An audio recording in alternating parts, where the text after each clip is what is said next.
Hello out there, welcome back to everything you need to know about Mage Knight board game. We're still talking about the Mage Knight skills, and we've covered Arithia and Tovok. Now we're going to take a look at Goldix's skills.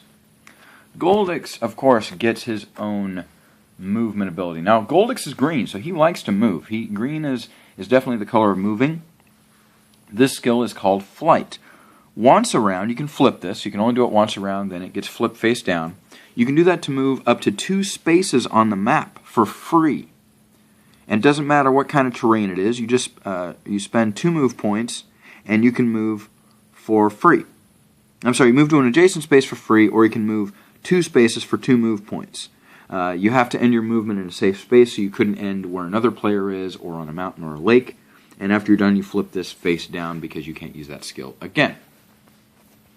Next we have, this is also a daily skill, potion making. Flip this and you get 2 points of healing. That's very, very big. Nobody else has the healing ability, but then again, Goldix is green, so what do you expect? Of course, he has healing.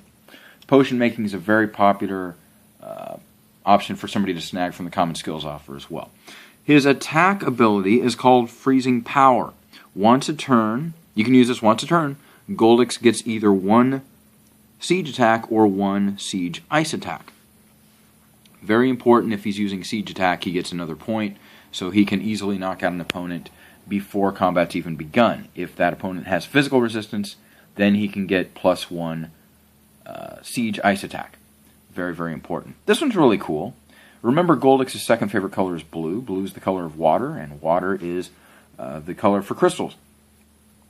This skill right here is called Glittering Fortune. Glittering Fortune says for each different color skill different color crystal you have in your inventory, you get +1 influence. You can use this once a turn, and you can only use this influence for interactions. You can only use this to recruit units. You can't use it to get healing points or anything like that. But this is a really cool ability to have. That's called Glittering Fortune. Each color crystal gives you 1 point of influence. Next, again, playing these cards sideways, so much fun. This is called Universal Power. Once a turn, you can add 1 mana to a card, play it sideways. You play it sideways, and then you either take a mana die, or you turn a crystal in your inventory to mana, or if you're allowed to take a mana token that turn, you would put a basic color mana on it. If you do that, you get +3 instead of +1. And if it's an action card or a spell card of the same color as the mana, you get +4 instead of +1. How awesome is that? Okay, the next 3 are very similar. These 3 skills, we have Red Crystal Craft, Green Crystal Craft, and White Crystal Craft. Basically, if you use any of these skills, you can do it once a turn. You flip it face down and you get a blue mana crystal. You get a blue crystal to your inventory. And then obviously if you do Red Crystal Craft, you get a red mana token. White Crystal Craft, you get a white mana token. And Green Crystal Craft, you get a green mana token. Goldix also has motivation. If he has the least fame, he gets a green mana token when he plays that. His interactive ability is called Source Freeze. Source Freeze reads, once around, put the skill token in the source. While it's there, other players cannot use their usual 1 die from the source.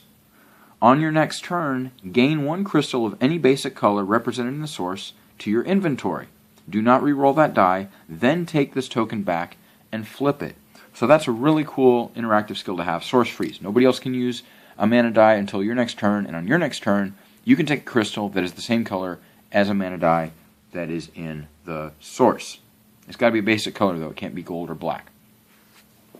Real quickly, let's round out with Norawas's skills. Norawas is white, and his second favorite color is green. So you really, really, really want to use these skills to recruit units. It's very, very important. You'll see why here in a second. First of all, he has a movement skill called Forward March. Like the other guys, he can move, but his movement is based on how many units he has. As many ready and unwounded units, and I'll explain what ready and unwounded means when we talk about units in a couple videos. As many ready or unwounded units, up to 3 units, he gets that many movement points every turn. He can have 3 move if he has 3 unwounded and unspent units. Very, very cool. He has a skill called Bright Negotiation. Oh, like this guy needs any help with influence. He gets +3 influence during the day, and +2 influence, or +2 influence at night. And this is something he can do once a turn, so that's really valuable. And he'll be using a lot of influence. You know what else he's going to be using a lot of? Ranged attack. He has this ability called Day Sharpshooting that gives him 2 points of ranged attack during the day and 1 point of ranged attack at night. And you really want to be careful to get as much ranged attack as possible. Norowas, even though he's got a full army, he can get through a lot of enemies by just shooting at them at the very beginning because of all his ranged attack. Norowas also wants to recruit units that have ranged attack as one of their abilities for the same reason. Gosh, he loves having units, doesn't he? He has this ability, which is super, super cool, called Bonds of Loyalty. So when you gain this skill, you add you add 2 regular units to the unit offer. You put this skill in your unit area as a command token. Remember I said that command tokens are these little dealios that go between your hero card and your skill description card, and you put units underneath these? Well, this skill lets you put that as a command token and then put a unit underneath that. How cool is that, right? That's Bonds of Loyalty. Once again, let me read that completely. When you gain this skill, add 2 regular units to the unit offer. Put the skill in your unit area as a command token. It costs 5 less influence, minimum 0, to recruit a unit under this command token. This unit can be used even when the use of units would normally not be allowed. You cannot disband this unit. So choose carefully because you're going to be stuck with that unit in your army for the whole game. The next 2 abilities, the next 2 skills are very, very similar. This one is called Leaves in the Wind. This one is called Whisper in the Treetops. They're both available to use once around. They're daily skills. This one, Whisper in the Treetops, allows you to flip it and gain a white crystal and a green mana token. Leaves in the Wind is just the opposite. It allows you to flip it and gain a green crystal and a white mana token. Alright, look at these unit skills we have. This first one is a daily skill, can only be used once around. It's called Inspiration. I mentioned something before about having wounded units and having spent units.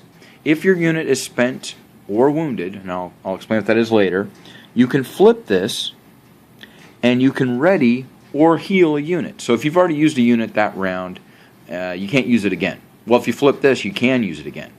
Also, once it's wounded, it can't be used and it has to be healed. Well, if you flip this, it gets healed. Very, very cool. Inspiration.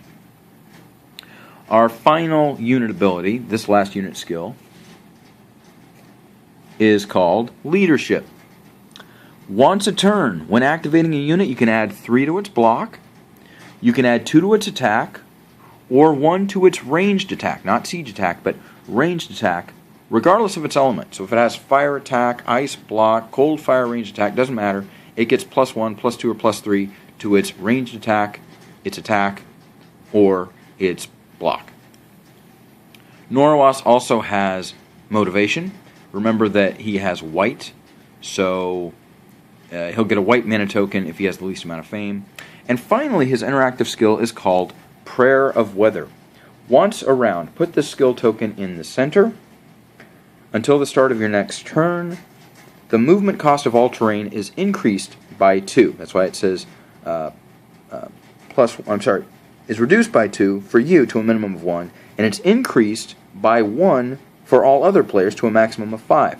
And then you take this token back and flip it. So your movement goes down by 2, everybody else's goes up by 1. You can do that once around, and that's a really, really cool skill to have. Again, remember that Norowas is going to want white skills, just like he wants white crystals and white cards. His second favorite is going to be green. So he'll be taking a lot of the tokens that Goldix is discarding. So that is everything you need to know about the skills, and we now know everything about the player areas. We know about the skills, the command tokens, the level tokens, the hero card. The one thing I did leave out, and I will show Arithia's hero card really quickly here. This bottom half, if you can see that, it's kind of dark. This bottom half down here is the inventory. This is where the crystals go down here. So this is where the level tokens go. Here's her name, here's her portrait, and this area is what the inventory is. This is what we're talking about, where we're going to put the crystals in the lower half. So I hope that tells you everything you need to know about the player area. We're going to finish explaining how to set the game up, and then we're actually going to play in the next few videos. Thanks a lot for watching. I hope you're enjoying this video series of everything you need to know about Mage Knight board game. Until next time, GLHF. Good luck, have fun.